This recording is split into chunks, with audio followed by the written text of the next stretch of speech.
Guys, wouldn't your wife or girlfriend love it if you treated her to the very best this Christmas? Now you can, with the world's softest pajamas by Pajamagram. Created by a team of pajama experts, the world's softest PJs are lighter than a cloud, softer than a bunny, like cashmere, only better. She'll love how heavenly they feel. Includes free gift packaging and Christmas delivery is guaranteed. So visit pajamagram.com or call 1-800-GIVE-PJs. This is the Locker Room Podcast. I introduce to you my co-host, first of all, Super Bowl 34 champion, Pro Bowl defensive lineman of the St. Louis Rams, but he's the current on-field analyst of the Los Angeles Rams broadcast team. He's DeMarcos Farr, and also joining Barrett Jones, the most decorated player in SEC history, three-time BCS national champion, fourth-round pick of the St. Louis Rams as well, and current SEC network analyst joining the program as well. I am Kirk Morrison, 8-year NFL veteran. So much to get to, fellas, over the next 3 hours. I had a whole list of topics, things that we can get into, but I'll start first with Barrett. Anything that you've seen over the last couple of days that really have caught your eye? Well, there's been obviously a lot going on. First of all, glad to be on the show.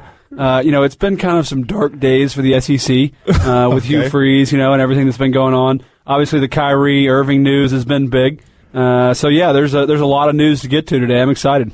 Yeah, same with you, DeMarco. Is that really what you've been kind of burning on the last couple of days? I'm with you, man. Football's right around the corner. I'm excited. The Cardinals reported today, or the Vikings reported today, didn't they? Yeah, I think Cardinals. Yeah, for all those people out there for the NFL Nation takeover yesterday or Friday. Wow, we're 2 days already, but. The Dallas Cowboys, Arizona Cardinals, both teams have reported to training camp. Yeah. So the first two teams are now in. They are actually be playing a football game in almost about 10 days, See, 11 days away. I always think right after the All-Star game, tell me if I'm wrong, the baseball All-Star game, it's the slowest sports time of the year. There's nothing going on, and I think I'm going to die every single year around that time. Well, see, I think, DeMarco, you are so wrong here on that one. Because what else is going on? Well, there was an awesome summer league that I took place. Oh, my God. Watched Lonzo Ball literally take that over. If it wasn't for MVP. Ball, you wouldn't have watched Summer League. Hey, Ball is life. Tell me other Summer League years you watched besides this one. Well, I am actually, crazy about sports, so I actually do watch a summer league before. I don't believe in Barrett. I did, and if I don't believe either. Not at all. I'm a big Memphis guy, so I'm a huge Grizzlies fan. Right. But even I've never watched the summer league, man. Nobody watches the summer league. Because you guys aren't in tap with today's world. You got to be able to watch the young talent that is coming through. The summer league is born out of there's nothing else going on. So let's try to create something going on so people can watch because people are bored with baseball. We're getting started early. Okay. That's exciting. Early. Hey, DeMarco, I got a question for you, man. Go ahead. First of all, this is weird. Hi, Barrett. What's up, man? How you doing? It's weird. I used to cover this guy in camp watching you as a player. Now we're talking on the radio. I feel old. It is weird. Hey, you are getting kind of old. Let's be honest. You're getting up there in years. Go ahead. What's up? I know you said you miss football, and so do I. But how much money would I have to pay you to go through another NFL training camp? I miss football, but I don't miss training camp. I'll tell you that right now. Right in front of me is the Rams training camp schedule for this year, right? Yes. It's 15 one-a-day practices. I wouldn't mind right now. Compared to the crap we went through under Vermeil and worse, I would love this camp. Had to walk to practice in the snow uphill both ways. Yeah. Yes, I've heard it all a million times. Oh, trust me, we're going to get into our training camp stories. Life was so hard for you guys. I don't know how y'all did it. It was hell. Come on, it is. Yeah. Trust me, you have no idea. And I played on both sides. I was pre-CBA in 2011, and I was post-CBA when they made a lot of the changes. So we're going to get into a lot of that. You can always reach out to us as well. We're all on Twitter, at Kirk Morrison, at DeMarco Farr 1, and at Barrett A. Jones, all on Twitter. But I think the biggest news this week, and we're going to get right into it right now because it's time for Straight Talk, brought to you by Straight Talk Wireless. Best phones, best networks, no contracts. That's Straight Talk. Fellas, I know the NFL season is approaching, and we saw over the last couple of days that where the teams are getting ready to report and all the latest news. But, fellas, there's still a little bit of unfinished news, I think, in the NBA and its free agency. And the big topic the big discussion over the last couple of days was on Thursday, Kyrie Irving decided to request a trade. That's right. Kyrie Irving, the The all-star guard of the Cleveland Cavaliers teamed up with LeBron James. They won a championship 2 seasons ago.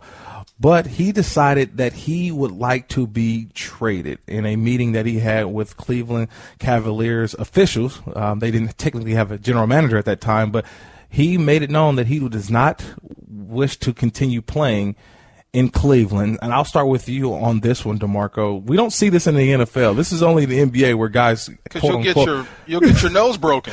You get your nose broken. But when you hear something like this, what is your first thought when you hear Kyrie decide wants to be requesting a trade from the Cleveland Cavaliers? Okay, let me ask you two a question first before I answer. Sure. Can we all agree we've been on teams, some high-powered teams, some really ego-charged rooms? Yes. Can we agree there is some jealousy, but good teams just don't bring it out? No doubt. Yes. Okay, then my opinion is good for Kyrie, because it appeared to me like maybe I don't get to see the best of this guy with LeBron on the floor. I like the team. I love him, Kyrie, and LeBron together. They're dynamite. They were just in the finals, lost to a loaded Warrior squad, but maybe there's more to Kyrie Irving, and the only way we'll get to see that is if he leaves LeBron's shadow. Anybody who goes there, plays with LeBron, is in his shadow. That's right. Just the way it is. What if you've got designs on being that guy, and you can't do it with LeBron? So my first thought was good for him. I wonder where he's going to go. That was honestly my first thought. Before we get to your take on Barrett, 1 second before we get there, our own Stephen A. Smith was on First Take this week with Lisa Kearney, and he talked about this quote-unquote possibly leaking of this requested trade by Kyrie Irving. From what I'm being told, Kyrie's side of the camp is disgusted because their mentality is that they didn't put this out. They believe LeBron James and his camp put this out. LeBron James people obviously categorically deny such a thing, but Kyrie Irving's side of the camp believes that LeBron has put this out because LeBron was a bit perturbed at what he had heard Kyrie Irving told Cleveland Cavaliers management. So it clearly is a dysfunctional situation right now, and it seems to be going south. That was Stephen A. Smith this week on First Take. You're listening to The Locker Room. Kirk Morrison, DeMarco Farr, Barrett Jones here. And Barrett, I bring it to you now. You played at the University of Alabama. A lot of what we call alpha males. A lot of guys who, I won't say the biggest of egos, but definitely guys who are very confident in their ability. When you see this sort of request of a NBA player on a team that has been very dominant over the last couple seasons, what is your first thought? Because I felt like when at Alabama, there was a lot of egos in place, but everybody fell in line because that's what Nick Saban preached, and everybody knew if you want to accomplish something, this is how we had to get it done. Well, I love Kirk. You're talking about Nick Saban, man. You're speaking my language right there. So I could go on and on about that, but here's my thoughts about this situation, is that LeBron James has no one to blame but himself. And here's what I mean by that. There's a really interesting article on ESPN.com by Adrian Wojnarowski. I probably butchered that. It's called Why Kyrie Irving's Trade Request Isn't a Betrayal of LeBron James. If you haven't checked out that article, check it out on ESPN.com. I think it's a great article because it really talks about just kind of how I feel about the situation. Everything I agreed with, pretty much everything it said. And it talks about how LeBron was really the guy who kind of set the standard for what NBA free agency looks like. Or even really not free agency, about what an NBA superstar, what he does. LeBron obviously has kind of just sort of changed the game of, him choosing his team every year. People forget LeBron is not committed to Cleveland long term. He's on this year-to-year deal thing, getting paid as much as you can each year because he has obviously the leverage of being the greatest player in the world. And so LeBron is the one who invented this kind of thought pattern of dictate the terms before they're dictated to you. That's kind of the mentality that the superstars in the NBA have right now, and LeBron's the guy who invented it. So I don't understand how he can be frustrated with Kyrie when Kyrie is really just taking a page right out of LeBron's playbook and saying, hey, I want to be the guy. Here are my terms. Here's where I want to go. And the thing is, Kyrie, the way I understand the situation, Kyrie will probably get his way. He will probably, end up getting traded because the players really have so much leverage in the NBA right now. So my overall take is just it's hard to be frustrated if you're LeBron because he started this whole deal. I don't disagree with any of that. But the question about Kyrie for me is to where? To where? Where does he get traded? Do? What team and what do you trade him for? Well, what's he worth? I say this too, though, DeMarco and Barrett. Look, my whole take is when I first heard it, the first thing, and I tweeted this out. I said, Kyrie no longer wants to be Robin. Because remember, when he got drafted to Cleveland, he automatically became Batman. You know what I mean? Right. And then as being Batman, he was the man. And look, I know what that looked like. It was like 33 wins. This team, couldn't qualify for the playoffs. Then LeBron James comes in. All of a sudden, he becomes Big Bro. He became Batman, and Kyrie got pushed over to being Robin. And you win a championship. And you win a championship, right? Shut up and ride, Robin. You have success. But see, this is where, and I think it's to Barrett's point as well, with the uncertainty of LeBron James, with the uncertainty of what his future looks like, especially in a Cleveland Cavaliers uniform, if I'm Kyrie, I request a trade just as much as well. I want to go somewhere where I feel happy. And I think at the end of the day, guess what? I am going to make sure I'm not left at the altar like LeBron James did not only Miami and Cleveland the first time, fellas. That's the way I don't want to be left at the altar. And he said, look, you ain't about to go leave me. Oh, I'm about to leave before you do. So that's I agree, because all signs right now, if you look at the way the stars are aligning, it looks like LeBron could be playing somewhere else in 2 seasons. And so, if I'm Kyrie, I don't want to be, the last guy or whatever in the game of musical chairs sitting there, on a really bad otherwise Cleveland Cavaliers team. So I'm totally with you on that one. I don't blame him one bit. I think he's got to look out and figure out what his situation is, and I think he wants to have a team built around him. I think you're totally right. I think he wants to be the guy. People forget this is a number 1 pick who's probably one of the top 3 scorers in the NBA right now. Can really, really score the basketball, and is a guy who will probably average 28, 30 a game. When he's the focal point of an offense.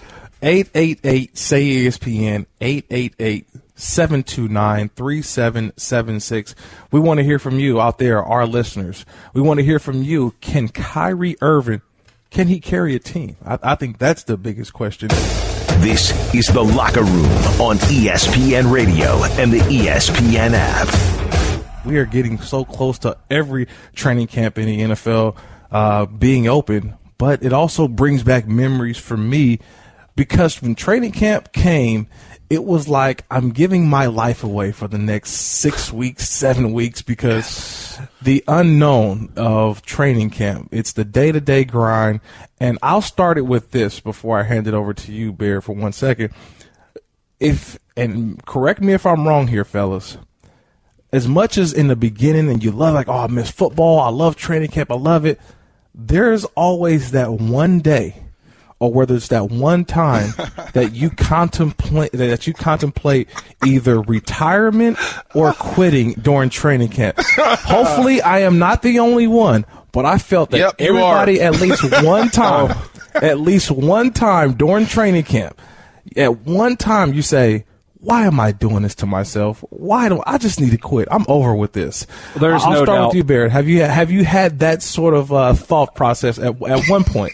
I think every football player has had that thought. I've never personally met a football player who loves training camp. Now, I've met a lot of guys who love football, myself included, but there's nobody who loves training camp, man. It is a grind beyond any grind imaginable to me. And I know DeMarco's about to go on some rant about how look at you. he had to walk uphill to the snow both ways with no shoes on in training camp, and they had 8 days, and all this, how it was so much harder back then. But I would just retort that I don't think they practice like we did in college for sure. At Alabama, we practiced way harder than those Washington guys practiced, as evidenced by the playoff last year.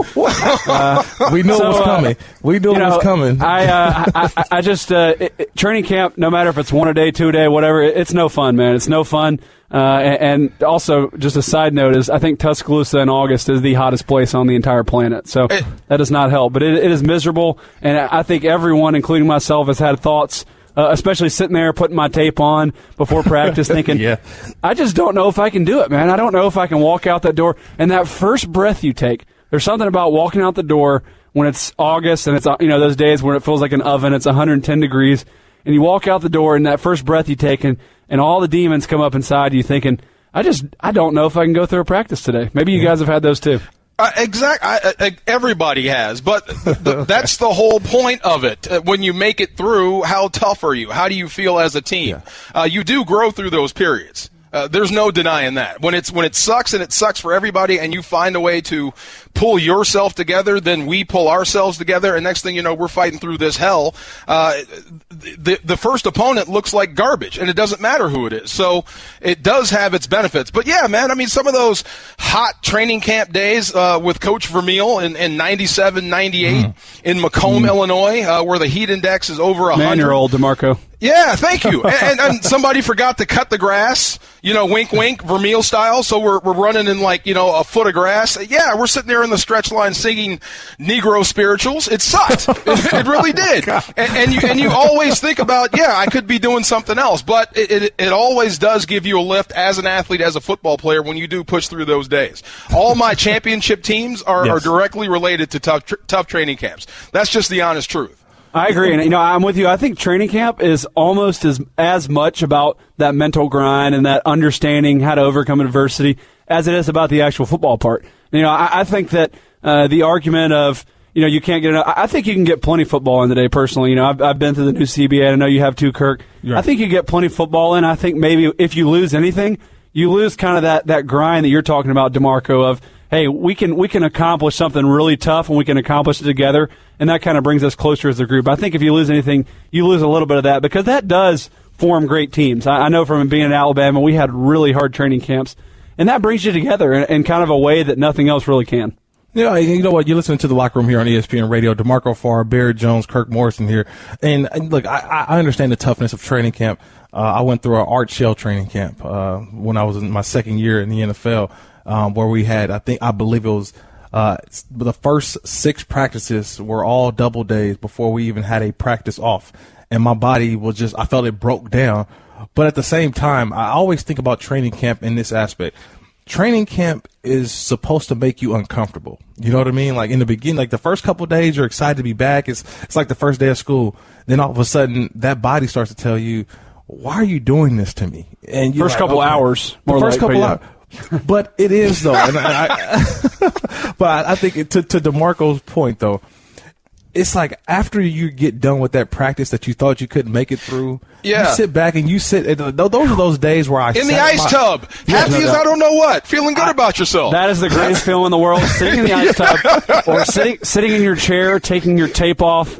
Just thinking, I am so glad I am not out there anymore. You know what? And knowing you have the day off the next day. Well, Barrett and DeMarco, when I was a younger player, my first couple years in the league, I would always say, like, why are all the older guys, the last ones in the locker room? Young guys, they come in, tape off, they cut the tape off, they in the shower, in and out 5 minutes, they already back. Shower pill. Yeah. and I would come back and I would just see like the older players just sitting in their locker. Like not moving, relaxing. Because they're married, Kirk. They don't want to go home. Well, I'm talking about during training camp. We all married in training camp. They don't want to go back to the room and make a phone call.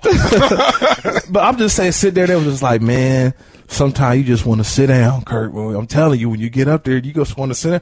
And I was like, no, that can't be. And then guess what? I became that guy, fellas. I became that veteran, like later on in my years where I'm just sitting down in the locker room. Not that I didn't want to leave. It was just, I was really enjoying sitting down and being off my feet, the 100-degree temperatures, because it is a grind. And I look at today's players, it may be different from when we played, me and you, DeMarco and Barrett, but I still look at, I think the intensity is still there with some of these players in these training camps because guys are fighting for a job, and the way that the NFL's cycling players through every 3 to 4 years, it's more competitive, I think, than ever. Well, I agree, and I think there is nothing quite like that camaraderie, too, that you feel in the locker room. And if you ever played football, really, a lot of different sports at any level, that feeling of just sitting there with your guys afterwards after you've done something really difficult and you've accomplished it together. And it's one of the greatest feelings in the world. So I'm totally with you. I think the guys you talk to about, do you miss football? The first thing most people say who are decent guys is they say, I miss the guys. I miss the people. I miss sitting there in the locker room, in the cold tub, just shooting the breeze with the guys, talking about practice, talking about certain plays, what happened, just kind of divulging all that information. That's a special time you have as a team, and that's kind of when you really come together and and sort of glue together as a unit. I got a quick question, man. Who was your first professional padded rep against? Mine was against Jackie Slater, who was in his 19th year. I was 5 when he was a rookie. My first snap ever in the NFL was against that man. It didn't go well. Wow, first padded. That is, I cannot compete with that for sure. He blew a snot rocket at me. That's tough. I did take a lot of reps against Aaron Donald. I will say that. That was not my first rep, but those reps were not fun at all. But yeah, I definitely don't want those back. But I can't top Jackie Slater. That's pretty awesome. Yeah, DeMarco, I think you may have us all beat. I don't even know how I can come up from that, though. So I'll just leave that there. This is The Locker Room on ESPN Radio and the ESPN app. My whole career, I've always been, kind of the people's champ in the locker room. Hey girl, have you done something new with your scales? Using new moisturizer? Nice. It really brings out the hazel in your eyes. Oh, hold on. Are you using whitening strips too? Your fangs look good, girl. Really good. A really charming snake charmer? Surprising. What's not surprising? How much you could save by switching to Geico. Wait, what? Have you been doing Pilates too? Geico. 15 minutes could save you 15% or more. This is the Locker Room Podcast. I think the biggest news was that O.J. Simpson was granted parole. Now, for those people who didn't know O.J. or know what he was acquitted of back in 94, I believe. If you don't know about O.J., you just woke up from a coma. It's it's a so deep many coma. A deep coma, right? It's so many different perspectives, and to me, O.J. Simpson is still so captivating for so many people. And people are like, well, why is it? What's the obsession of O.J.? I think because we saw this play out in real life. We saw this play out with somebody who you watched who became a star and the things that went down and then went to jail. And now for the first time, and I don't know about you guys, but I had a chance I'd never seen a parole hearing before. So this was truly my first time watching this as it's still taking place. And I'm going to bring back some audio just to hear some of O.J.'s thoughts and his comments during that parole hearing. Here's a little bit of O.J. during his parole hearing. I'm not a guy that has conflicts on the street. I don't expect to have any when I leave here, but I feel that I'm much better prepared, but more so because I thought I was a good guy. I had some problems with fidelity in my life, but I've always been a guy that pretty much got along with everybody. And then also here's O.J. again saying, I'm not a guy who lived a criminal life. I'm not a guy who lived a criminal life. I'm a pretty straight shooter. I've always tried to be a good soldier. Yeah, I'm gonna let you handle this, Barrett. Before we get to Barrett, I will say this though. For a guy who, and look, I'm not trying to make light of the situation, but there was a lot of people that said O.J. Simpson went into his parole hearing very much like the Atlanta Falcons. He was up 28-3, basically a game in hand, and almost fumbled away a chance of getting out on parole. That's how crazy it was to hear him speak, to hear him talk about not only the incidents of the burglary or robbery that he was sent to jail for, but just to hear him talk about, I'm not a criminal. I just stop talking. And so I think we all have different perspectives on it. And I'm gonna start with you, Barrett. When you saw O.J. was granted parole, what are the first things that you thought about and just your thoughts on O.J. in general? Well, I think, Kirk, here's the first thing you need to understand about me and my generation regarding O.J. is that, when all this happened, I was 4 years old, right? I was born in 1990, so I don't remember O.J. as this lovable, personal guy who everyone loved because, I never loved O.J. I mean, the first time I heard O.J. Simpson's name was obviously associated with the murder. So, in my mind, I'm kind of in the camp of what is everyone's fascination with him. But, talking to a lot of people, they just say you don't understand. He was just the most polarizing, captivating guy. He could do it all. He could act. He was so kind. He was great on commercials, whatever. He treated people well. I've heard all that. But to me, it's frustrating. Because I've watched a little of the parole hearing myself, obviously. Right. I've heard a lot of coverage. And the thing that strikes me, from everything I understand, pretty standard. That getting out on parole seems like it legally, I guess, is pretty standard. Or not standard in the penalty. I hear it's a heavy penalty. Whatever. I don't know all the legal jargon. Here's what I know: is that watching him, to me, did not see a whole lot of remorse. Didn't see, a man who was broken, who was upset about the life he lived.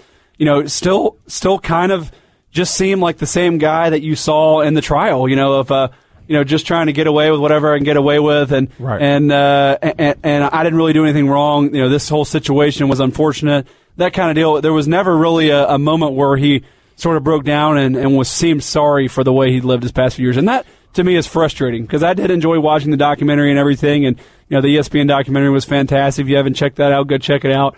But man, there just doesn't seem to be the light that's come on for him, the understanding of how people see him. He kind of still thinks that he's sort of the OJ of old.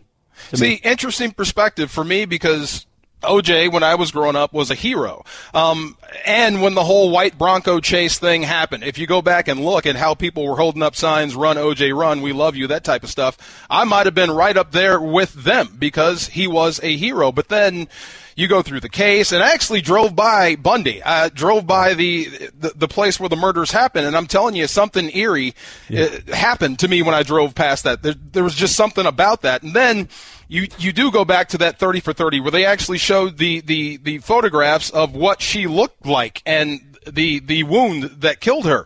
It changes a lot about how you feel about a certain guy like O.J. Simpson, like when your heroes let you down, Hulk Hogan. When you see them now, everything is different. But from a player's perspective, I was a rookie when the whole thing went down, and I tell you what, I've never seen a locker room split that fast on anything. I could be right next to Barrett Jones. We could rib each other for 10 years as teammates, and I'd never know anything about his, let's say, political affiliations or how he feels about certain things. We're just football players. But I'm telling you, when that thing went down, from the time he was arrested until the verdict, when he was acquitted, I've never seen a locker room split like that, to where people just stopped talking about it because it would cause a fight. So I wonder, in today's NFL, or in today's locker room anywhere, but especially the NFL, can you block the world out? Can you block out everything that's going on? Because adding OJ to this world right now, I don't think it's going to make anything better. I think it's going to make things tougher. So can you really block everything out? Because OJ getting out, it's going to be in your face every single day now. Yeah, that was DeMarco Farr. I'm Kirk Morrison. He's Barrett Jones. This is The Locker Room here on ESPN Radio and the ESPN app. For me, fellas, when I think of OJ, similar to what you're saying, DeMarco, for me, I grew up knowing OJ was a guy who ran for 2,000 yards. I knew the guy who was literally for me growing up, before they went to 4 consecutive Super Bowls. The only Buffalo Bill you knew. He was the only Buffalo Bill that people knew. Right. He was like Buffalo Bill, O.J. Simpson team, right? That guy, right. He ran through the airport. And this is sort of the eerie feeling that I have because I played for the Buffalo Bills for my last 2 years in the NFL. And his number 32, Simpson, his name is still up there in the rafters. His name is still there as part of the history of the Buffalo Bills. So I knew more of what he did professionally. And then on top of that, one of my greatest movies of all time, or not all time, but I love watching, was the Naked Gun series, where he was Officer Nordberg, where you saw this guy who was a comedian who made I'm not sure that's laugh. one of the greatest movies of all time. Okay, let's pump the brakes on that. I had to pump it down. How many Oscars did that win? I'm talking about for chuckles and laughs to make me laugh, have fun. Greatest movie of all time. Series, one of the great comedies. Mildly entertaining. Continue. As a young child, to me, everything was great. You know what I mean? So, but that's how I knew OJ. That's how I envisioned him. That he was this guy who was not just a hero, but he made you laugh. He was fun. I mean, you watch the Hertz commercials and him running through the airport. So that's what I knew him as. And then when the trial came about in '94, and I remember when we watched it in class, the verdict being read. Yeah. And the emotions of, for me as a young African American male, was like, wow, here's a guy who was acquitted where there was so much foul play from the police. And so I didn't really understand it. But as I grew up and as I got older and mature, and like you said, DeMarco, you start to really look into the trial and what happened, and you're like, whoa. And you start looking at your teammates sideways. You start looking like, whoa, let me wait, this is something totally different than what I thought growing up as a kid. And so I think now, what makes it so captivating for it, what makes it so that people can't turn it off, is because we still are playing out what we saw in '94, what we saw when he was, in the NFL, what we saw when he was elected to the Hall of Fame. And you brought up before, during the break, that the Hall of Fame Pro Football Hall of Fame, the Pro Football Hall of Fame will still welcome O.J. They Simpson. said he's welcome, absolutely. And he has not been there since he was inducted into the Hall of Fame. So for him to be able to come back, I mean, how will he be accepted? That's going to be the question. This is The Locker Room on ESPN Radio and the ESPN app. Trouble in Big D was what I talked about as we ended last segment, because obviously the Dallas Cowboys, they are one of two teams that are already started training camp, as they reported already, along with the Arizona Cardinals, as they get ready to play in the Hall of Fame game on a couple Thursdays from now, 2 Thursdays from now. But over the past week, we saw the alleged incident that Ezekiel Elliott was involved with. We just saw a pattern of behavior this offseason, whether it was Nolan Carroll, cornerback, who was pulled over for DUI. Damian Wilson was also arrested for an incident around the 4th of July. We've seen numerous, and I mean numerous, over the last couple of years, PED suspensions, substance of abuse suspensions, and then there's also defensive lineman Randy Gregory, who's suspended for a year for his substance and for violating the substance abuse policy.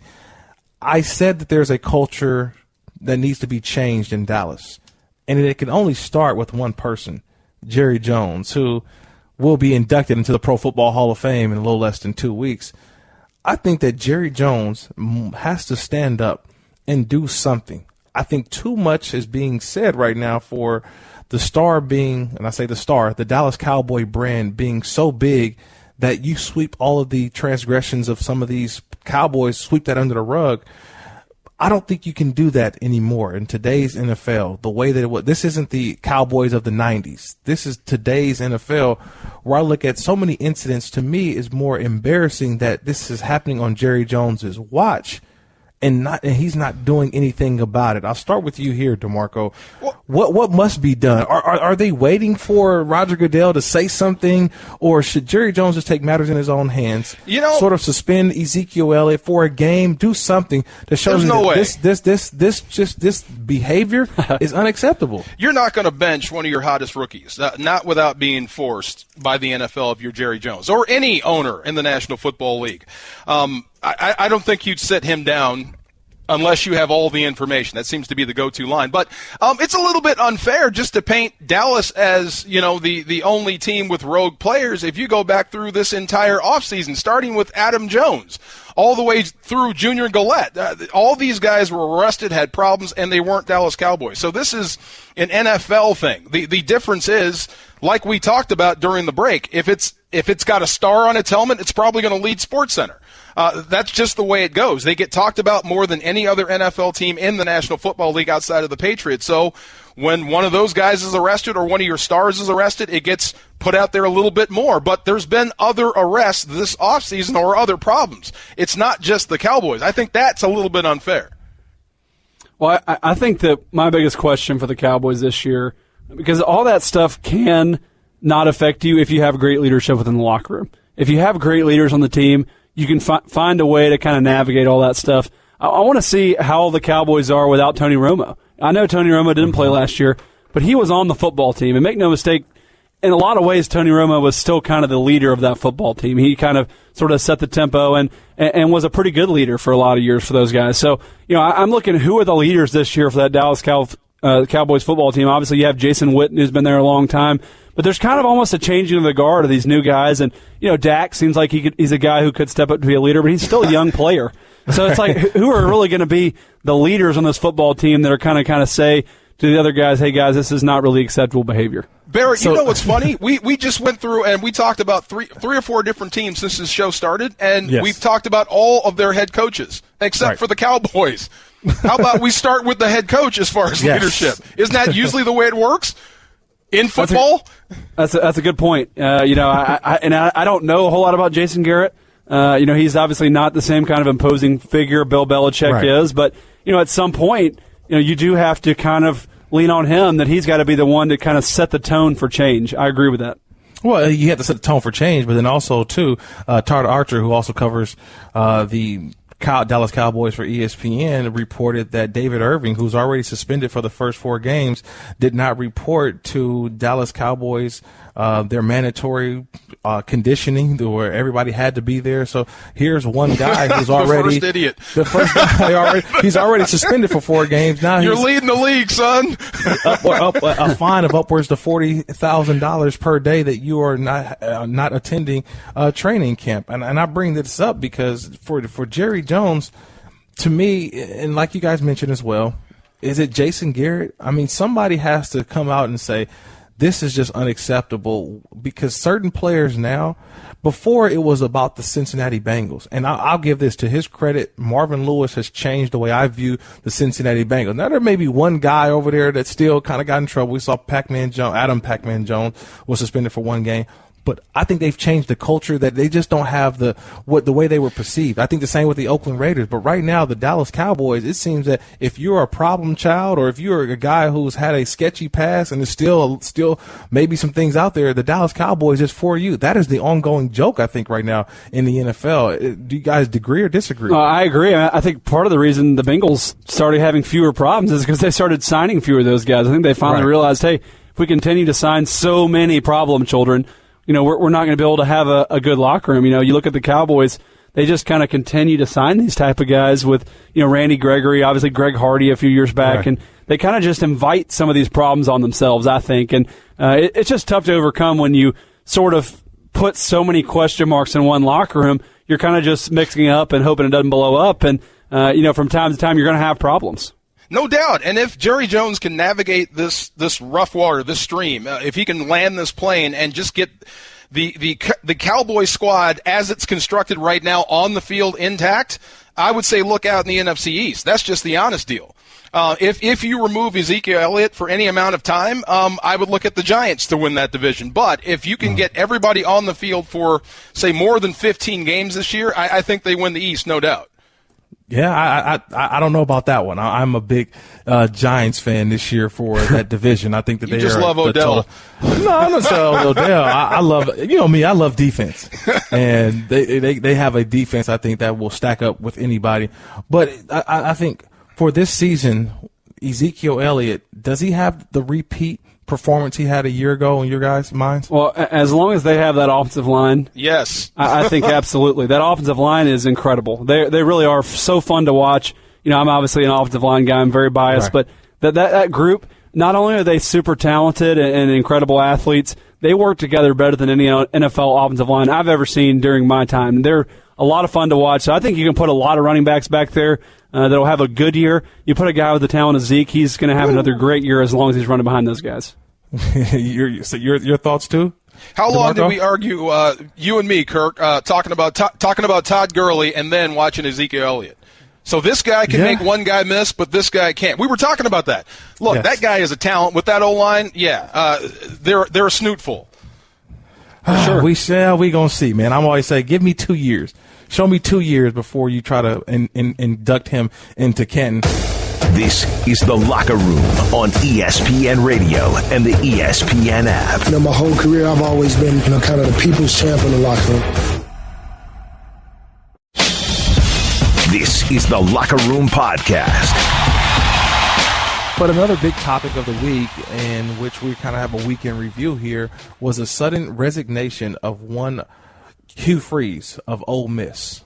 Hugh Freeze, amid reports of I think they're saying improper behavior is what they're stemming it, or a pattern of improper behavior is what was said the other day by Ole Miss in their investigation of one Hugh Freeze. I'm going to lean on my resident former SEC standout Barrett Jones here. When you hear the news of what happened with Hugh Freeze, are you surprised, or did you see it coming as far as something out of that program?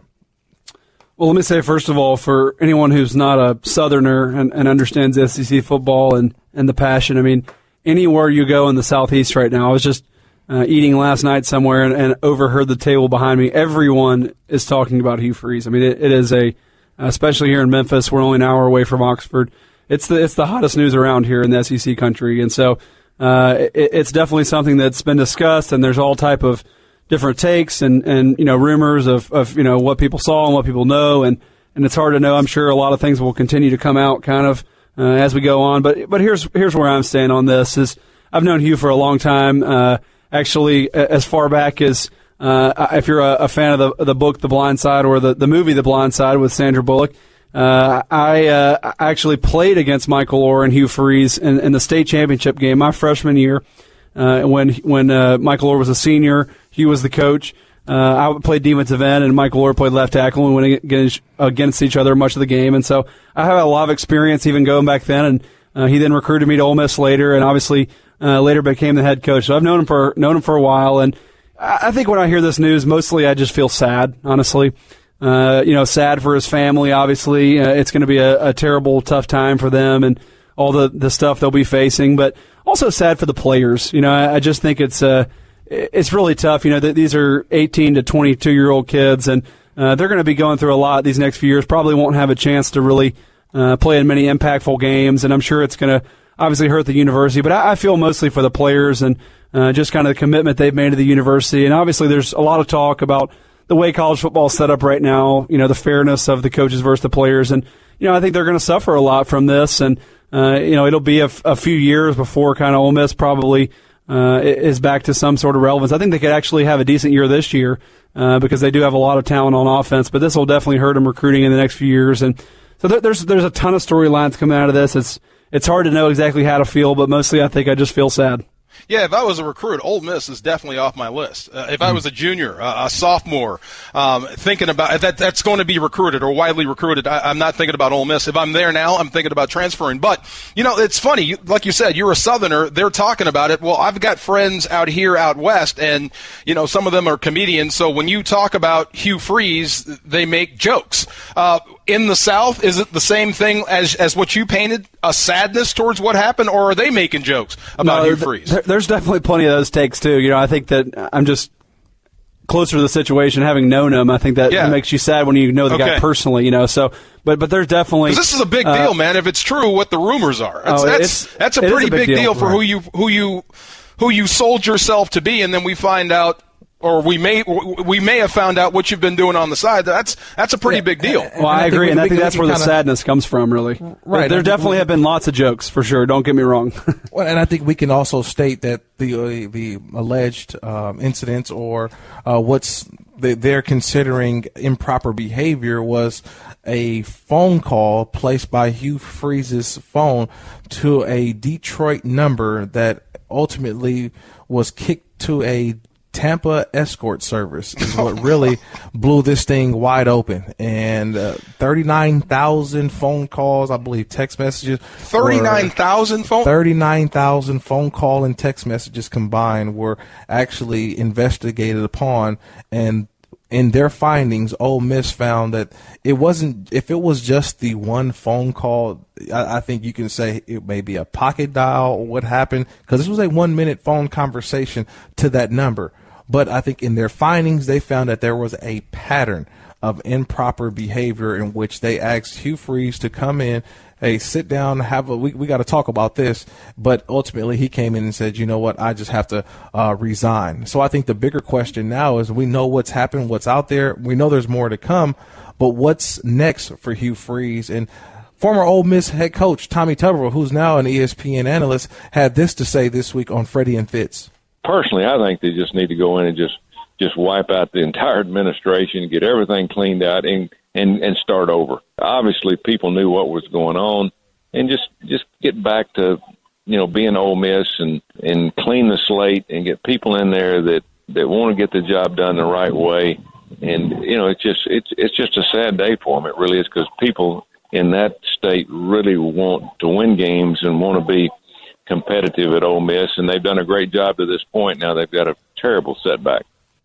Yeah, that was Tommy Tuberville there, former Ole Miss head coach, now ESPN analyst. And even kind of furthering the story a little bit more, Ole Miss already has a bowl ban this year, so they're not allowed to go to a bowl, and they're still awaiting a NCAA investigation to conclude. I believe it has concluded, and they're just waiting to hear the findings of what that investigation may hold. Will they get another bowl ban? Now, if you get a 2-year bowl ban, that means that players are now allowed to transfer. And so we shall see what may happen as far as a lot of Ole Miss players that could be, it could turn into free agency. What do you get the death penalty for? If it's just bowl bans, what do you get the death penalty for these days? Well, it's improper benefits that we've seen, and we know that there's been improper ways of recruiting, and we're going to get to that too, especially next segment. But how do you move this forward though here, Barrett? Well, I think it's interesting. A few things. There's like I said, so many angles on this whole deal. Ross Bjork, you watch his press conference. Yeah. I think he very carefully used the word pattern. Implying kind of that it probably wasn't just that one phone call they found. So obviously probably more to come there. But, you think back, and if you followed the situation the whole time, the Ole Miss administration has backed Hugh Freeze pretty firmly. They kind of have implied they didn't really have any intentions of firing him based on the NCAA stuff. And so that's got to be tough for them. And I'm sure they're scrambling a little bit right now because they did go to bat for this guy so hard.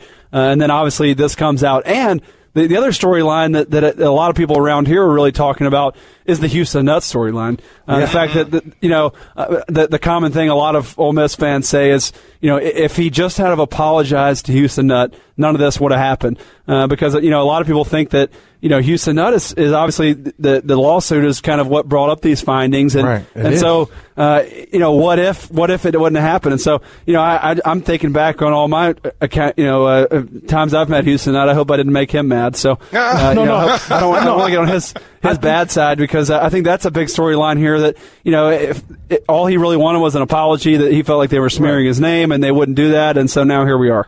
No, Barrett, I think you hit it right there on the head, because this is what it's all come to, was that Houston Nutt, the former head coach at Ole Miss before Hugh Freeze was there, and a lot of the improprieties that people have talked about in the NCAA investigation, they felt that Ole Miss and Hugh Freeze were putting a lot of that blame on Houston Nutt. And Houston Nutt said, that I have nothing to do with what's going on there. That is all you guys, which in the end, fellas, it comes back to one aspect that I think we really need to get into, and I think we can do that next. Call from unlisted numbers? Well, it's about players. It's about improper benefits. It's about the culture of what people have perceived been happening at Ole Miss over the last couple of years, and it's been about their recruiting, their number one recruiting class. I mean, it even goes to what we saw on the NFL Draft Day a couple of years ago with Laramie Tunsil, and sort of the text messages and things that he had talked about or was in text messages. That was a wild night. This is The Locker Room on ESPN Radio and the ESPN app. Hugh Freeze, former Ole Miss head coach. He's former because he resigned this week amidst allegations, or I guess confirmed patterns of, they feel, improper behavior found by Ole Miss and its chancellor and athletic director. But I present the question in which I always look back at the student athlete now, because we're talking about the coaches, the improper things that were going on by Hugh Freeze. But what happens now? Or even look at the college recruiting process now. If you're an Ole Miss recruit, or you just signed with Ole Miss, you're part of the incoming freshman class, are you having second thoughts, and would you want to now transfer because of what happened? And like I said, I'll send this over to Barrett Jones, who's my resident SEC guy who understands the culture about there and very close to Oxford, Mississippi. If you're right now young Barrett Jones coming into Mississippi as an incoming freshman, would you want to transfer, or how would you handle the situation? Yeah, it's just so tough to know. There's so many factors. I will say this. I think that the transfer rules in college do need to change. I think it's very frustrating to me when I see a player unable to transfer certain places, or a coach blocks them from transferring certain places for certain reasons. I just think that we really need to do away with that. And then you obviously have the flip side of that, where coaches, obviously there's no penalty for them taking different jobs and moving on. And so I think that part of it is unfair to the player, the way it's set up right now. You can kind of get locked in or boarded in, and obviously we have the grad transfer thing, but I just think we need to make it easier for players to transfer. Obviously, we don't want it to get out of control like free agency, But when something like this happens at a school, for me, I would definitely look at transferring. I don't know the relationships I would have, the kind of people, but it seems like there's a good chance that at least among the coaching staff, they're probably going to clean house in there. So I think it is fair that you give guys a chance to transfer, find another place where they can contribute, and hopefully have the quest for a national championship. Because when I was picking a school, the one thing I wanted to do, you kind of list what's most important to you in your kind of pros cons list of what do you want. And some guys want have fun, have a good time. Some guys, all they care about is the NFL. They want to get a lot of playing time, and other guys want to win championships. And that was my number one priority, was I wanted to win a championship. And I think a lot of these guys who went to Ole Miss probably believed that we're going to have a chance to contend for a championship. And now it's looking like that's probably not the case. And so, I would be very disappointed. That's why I chose Alabama. I wanted to win championships. Obviously, it turned out to be a very good bet on my part. We won, decision. 3 and 4 years. But at the time, had no idea that was going to happen. Coming off a 7-6 year. But, I think that definitely the players should be presented with that opportunity. You know what? If I'm at Ole Miss right now, I would leave. If I had a more desirable destination, then definitely. The first plane I can get out of there, I would take. Even if I had to take a step back for a year at a smaller school and then transfer someplace else, I would, because what's coming down there, I wouldn't wish on anybody. You're pretty much guaranteed not to have a chance to win for years. That's what's probably going to happen there. And when I was being recruited, Barrett, shut up. It wasn't that long ago. But, no, a college coach was a college coach. Jimmy Carter? Thank you. It wasn't that long ago. But, no, a college coach was a college coach. When that guy came to visit you, there was a good guarantee that guy was going to be there throughout your 5 years or 4 years and beyond. That's just the way it was. I wouldn't trust any coach now. I don't care who they are. There's always the pull to the NFL. There's always situations like this that come up because we know way more about these guys than we used to. And anything could be held against you. So I wouldn't trust any coach in any living room. I'd be looking past that coach into what this school can do for me and much less what this person can do. And that's the difference between when I was recruited then and what's going on now, in my opinion. Yeah, it's the locker room here at Kirk Morrison, DeMarco Farr, Barrett Jones. Go ahead, Barrett. I was just say I agree with that, DeMarco. I think a lot of times kids will ask me, who are getting recruited in this area, will come talk to me about, what do they need to look for, and I tell them kind of just what you said. It's unfortunate, but you really need to look at, hey, am I going to enjoy this school? Does this school have a rich tradition and history? Is this the kind of place I would want to go to college even if I wasn't playing football? And the reason I say that is because as much as you want to say, hey, find out what the coaches are like, build relationships. Obviously, that's something you need to do in recruiting, but you never know who's going to be there. I would say the amount of kids now at a Power 5 school who come into the school with one head coach and leave with another, I bet it's over 50% of the kids probably that's the case. And so you really never know relationship-wise how long a guy's going to be there. And that's we're talking head coaches. You go down to the assistant coach ranks, it's even more turnover. Guys all the time are changing. And so you say, well, I really like this O-line coach here. Okay, well, that's good, and that should be a factor. But, hey, if that guy's a great coach, he may not be around long. He may be looking for a promotion somewhere else because, it's such a, for lack of a better term, capitalistic society, even among the coaches ranks of always looking for the next opportunity, always looking for something better, that you really never know who's going to be there. So you better pick a school that you really like being at, enjoy the culture, enjoy the guys you're around, the players. Oh, man. Because coaching-wise, you never know who's going to be there the next day. Well, I think you brought me through memory lane really quickly, and hopefully I'm not too long-winded on this one. But I am so glad that I was informed to always recruit the school and not the coach. And I think college football has shown me that recently. Recruit the school and not the coach.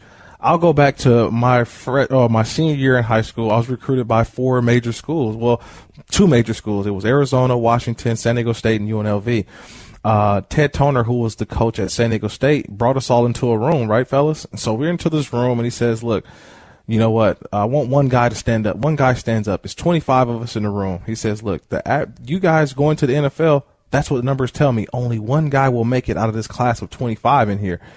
And it really put things in perspective because he didn't have to tell us that. He could say, oh, come over here. It's going to be a great experience. He told me, he said, look, recruit the school. Picture yourself 5 years after you graduate. Where do you expect to be? If you don't make it to the NFL, can you see yourself living in the city? Can you see yourself booing around? And he recruited me on more of the city, on more of the education aspect of it, because football is going to be football no matter where you go. And I think that should be important for a lot of college or soon-to-be college football players, because like you mentioned, fellas, there's so much turnover, and he was fired after 2 years. So, yeah, our relationship was going to be gone anyway, because 2 years into my college career, he was fired. Not to discount your story, Kirk, and first of all, congrats on being the one at the 25 and went to the NFL. But if you're a Bama guy, then it's about probably 15 to 25. Yeah, look at you. Who are going to be in the NFL. Wow, beat the chest. Stand up, stick that chest out. But congrats, because hey, you beat the odds. You beat the odds. What's the graduation rate? I was in Alabama. Very good. We're second best in the SEC, actually. So I'll have you know, behind Vanderbilt, we are very, very strong in that category. Take great pride in our academics, and I resent that comment, because we're the Harvard of the South. Thanks for listening to the Locker Room Podcast. Make sure to subscribe by clicking the Listen tab on the ESPN app.